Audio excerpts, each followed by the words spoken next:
Before I launch into my traditional joke, I want to tell you a little bit about my weekend. I saw a little bit of a resurrection this weekend. Here's what I mean by that. We have some house guests, and one of the gentlemen that's at our house, or the gentleman that's at our house, we have a man and a woman. He is a noted Catholic priest, been excommunicated. He's a Nobel Peace Prize nominee. How many of you have had a Nobel Peace Prize nominee staying at your house? So that's off my bucket list, right? It's been a really nice experience. Well, interesting thing about this story is that over 25 years ago, Joan Newman, many of you know Joan, she comes to the early service, she worked with him at the Catholic Workers' House up in Chicago.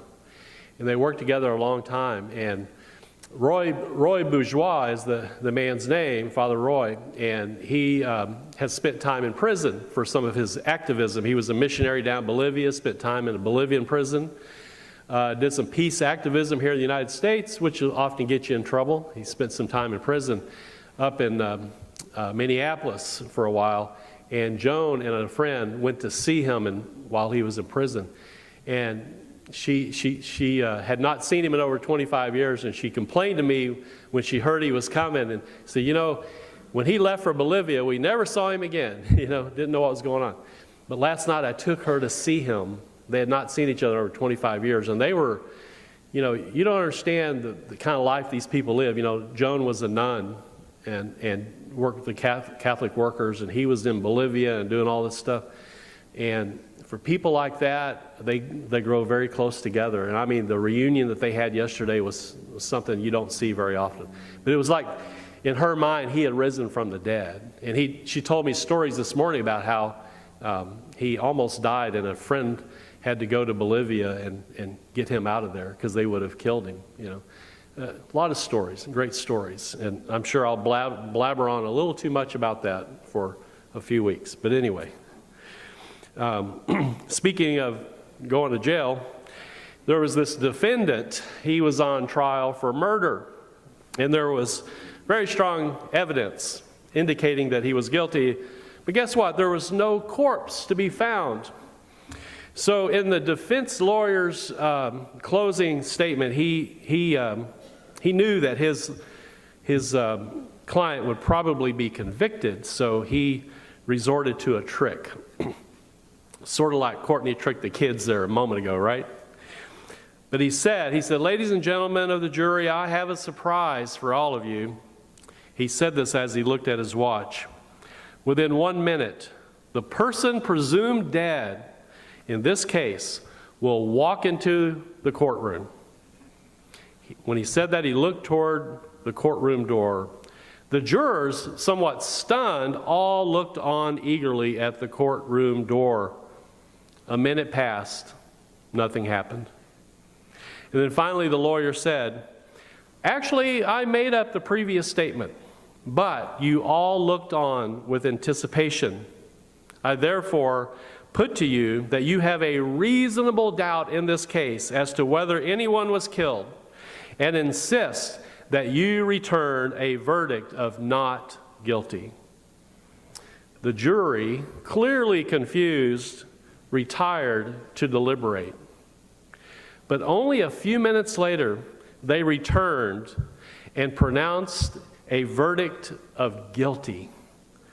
But how? Inquired the lawyer. You must have had some doubt. I saw all of you stare at the door. The jury foreman replied, oh, we looked, but your client didn't. Today is that Sunday when we read the story of doubting Thomas each and every year. And if you ask me, someone that's been doing this a while, it gets a little old after a while. I would love to be able to follow up Easter Sunday one of these years with a story with a main character whose first name is not doubting. So I decided to go a little different route this year. And this is going to catch you totally off guard, and it's going to sound provocative, but it's not really meant to be provocative, and you'll see why. I want to talk this morning about the acronym ONA. Now, if you've been around the United Church of Christ for very long, you know that ONA is the acronym for open and affirming. And I know y'all have dealt with that issue in the past, right? But there are different ways to understand and apply that phrase and that acronym. Specifically, open and affirming refers to the United Church of Christ's public welcome of folks who belong to the lesbian, gay, bisexual, transgender, etc. I can never keep up with all the categories. But it's a public welcome to those folks. And to use acronyms, if you want to say this to somebody and sound smart, you would say, ONA refers to the UCC's public welcome of the LGBT community. That's a lot of letters, right? This is the specific meaning and the application of the open and affirming or the ONA stance of the United Church of Christ. However, some people like to sort of expand this official welcome, to make it a little broader, to make the meaning a little broader, to welcome other people who have historically been oppressed, or minority groups, people of color, immigrants, people with disabilities, single parents, families, and the list goes on and on. So they want to make the welcome just a little wider and so forth. So for many, open and affirming is sort of a catch-all phrase that's meant to include almost everyone. Let's be a welcoming church to everyone, right? And it's such an inclusive, expansive concept that rather than adding a new category to the meaning of open and affirming, what I decided to do is take this acronym ONA and apply some other words to that acronym. So I'm going to submit to you the phrase this morning, out and about. Probably saw it on the sign out there wondering what in the world. Out and about, ONA. Just as the church should be open and affirming of people, it should also be out and about. Think about it. The central story of our faith, the resurrection story, is an out and about story. Jesus comes out of his tomb and travels about the countryside, appearing to his followers. And then, on the day of Pentecost, the church comes out as well. It has its coming out party, and it moves about the known world at the time, spreading the good news of Jesus Christ. So, question for you. Are you ready and willing to be an ONA congregation in the larger meaning of that, which means a church that takes the good news of Jesus out and about and applies it to everyone? The gospel reading today, even though I didn't want to deal with it, I thought it is a good story. So if you look at that story, you find the disciples in a locked up house. They're in a room, the door's locked, they're afraid to venture out, afraid they would meet the same fate as their leader. They were not yet the out and about church that they would become in just a few weeks at Pentecost. Of course, Jesus is out and about. He had, as I said, he had come out of his tomb earlier that day, and now he appears to his disciples. And the point of the story, I think, is if a tomb can't contain him, neither can the walls of a house. But notice that the very first thing Jesus says, this out and about Jesus says to his followers is, peace be with you. Now, I think I might have told you this last year, but it was absolutely crucial that those would be his first words, because he had just scared the bejesus out of them, because he came out of nowhere. The doors are locked. There's Jesus. You got to say, peace be with you, which means don't be afraid. Peace to you. But then he gives the reason for his visit. This is the purpose of his visit. He said, as the Father has sent me out, so I send you.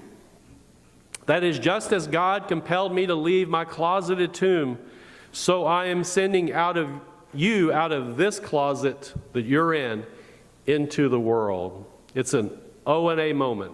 It's an out and about moment. So we're to be out and about. That's a simple enough message, but it's not enough just to be, as a congregation, out and about. Unless we are agoraphobic. Now, agoraphobic means that's an anxiety disorder where people have a panic attack if they leave the safe confines of their home. Unless we are agoraphobic, being out and about is not a big deal for most of us. As followers of Jesus, though, we need a greater purpose for being out and about in the community. And according to this story from John chapter 20, the purpose is very simple. The purpose is forgiveness. It's forgiveness. Jesus, the story says, breathed on his disciples. Now, breath and spirit are the same word in the Greek and the Hebrew. He said it breathed on his disciples, and he said, receive the Holy Spirit. That is, receive my holy breath. And then he said, this is the purpose of his visit. If you forgive the sins of any, in other words, this is why I'm sending you out, to forgive. And if you forgive the sins of any, they are forgiven them. In other words, it works. And if you're stubborn, he says, and you refuse to do that, that is, if you retain the sins of any, they are retained. And I'm assuming that he's telling them, don't retain forgiveness. Forgive. Go out and forgive. So let me ask you a personal question. Do you ever leave your homes with the sole purpose of forgiving? When you wake up in the morning, some mornings you put on your shoes and you walk out the front door with the express purpose of spending your day in a day of forgiveness. Well, that's the assignment that Jesus gave to these followers the first time he sees them after he's resurrected. But now they had really something concrete to forgive, did they not? They were very upset and angry that their leader, Jesus, had been executed just a couple of days earlier. Even if he is standing in their living room right now, they're still very upset about that. They're mad. And so their first order of business is to forgive. Number one, I think he knew they would be unable to do anything else, including spreading the good news of Jesus and sharing his teachings and all that, if they could not first forgive those who had called for Jesus' death. Forgiveness is our first duty as well, even though we may not have as much, or we think we don't, to forgive. But there's always someone to forgive. Always. There's always a person or a group of people who could use a little more of our patience, understanding, forgiveness. There's always someone out there that could use a kind word or a kinder approach. And that's just step one. That's step one. If we can't be out and about in a spirit of forgiveness, love, and mercy, then we might as well develop a bad case of agoraphobia, because we're not doing Jesus any good on the outside. We might as well stay on the inside if we can't be in the spirit of forgiveness. We're not doing the church any good. Now notice that Thomas, this is interesting, Thomas was not in that locked up house the first time Jesus appeared. It's the day of the resurrection. It's quick. It's soon, right? Despite the fact that we call him Doubting Thomas, which casts an obvious dark shadow over his name and reputation, the truth is that Thomas, he was O&A. He was out and about before any of his fellow disciples were O&A. He was out and about almost as quickly as Jesus was. He was out there. We don't know what he was doing, but he was out there. Well, a week later, he comes, when he gets back, they tell him Jesus had been there. He's like, oh, right, who would believe that? And you can't blame him for that. But a week later, they're all back in the house. And Thomas is there this time when Jesus appears. And this wonderful story comes to a conclusion with Thomas saying, my Lord and my God, becoming really something he had already been, which is one of Jesus' most faithful disciples. Read the stories about Thomas earlier in the Gospels. He's always ready to go, always ready to go. So the Thomas that we have mocked throughout church history is the same Thomas that readily and willingly went out and about throughout the entire Roman Empire with the good news of Jesus Christ, and then, according to tradition, went down to India where he was possibly martyred. If there was ever an authentic ONA disciple, it was Thomas. The Apostle Peter shows up in our readings today as well. He's a man who once denied Jesus 3 times, but he also becomes a great ONA disciple. In our reading from the book of Acts, we jump ahead to the other side of the day of Pentecost when Peter becomes the official spokesperson for the early church. Pentecost is Simon Peter's outing. It's his coming out party.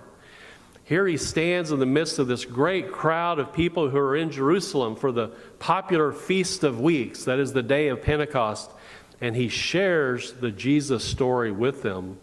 And he still must have been a little afraid that he would be arrested and thrown in prison and perhaps killed, all of which happened to him later. So let me just kind of reiterate what I've said so far. I began with this acronym ONA, Open and Affirming, which the United Church of Christ has used for several decades now to publicly welcome a community of people that have not always been welcome in the church, which is the LGBT, et cetera, community. However, because I love to play with words, I've decided that another use of this acronym ONA should be out and about. And the reason I think that is because I think this is our first calling. We can't be open and affirming or anything else unless or until we are out there and we're about the community. Therefore, like Jesus the Messiah, we need to get out of our tombs. Like Thomas the doubter, even when everyone else in your community is living in fear of the outside, whatever's out there, we are called to be out and about. And like Peter the denier, we need to be ready when the opportunity presents itself for us to be out there presenting the gospel, the good news of Jesus Christ. You know, we have our doubts and we have done our denying, but we are Immanuel the church. The question is, are we ready to be out and about with the good news of Jesus Christ? Can we see ourselves outside of these 4 beautiful walls? Can we see ourselves as a community about the community, sharing and modeling the act of forgiveness if and when we have the opportunity? Are we ready to be ONA? Amen.